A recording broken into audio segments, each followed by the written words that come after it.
Не листайте дальше. Мама, если вы видите эти слова именно сейчас, это не случайность. Сегодня Бог хочет принести мир вашему сердцу и защиту вашей семье. Позвольте мне помолиться за вас.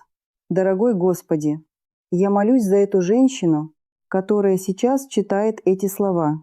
Ты знаешь, как долго ее сердце ждало этого момента покоя.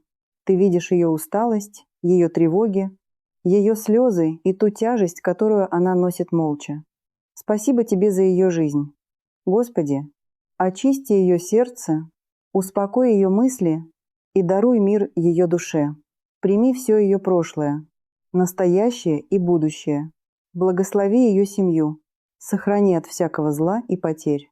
Даруй ее близким здоровье, любовь и мир в Доме Господи. Исцели ее тело и душу. Забери боль, тревогу и изнеможение. Исцели ее родных от немощи. Дай им силы и обновление, и самое. Главное, Господи, прости все ее грехи и грехи ее рода. Очисти от ошибок юности и от тревог. Сегодняшнего дня.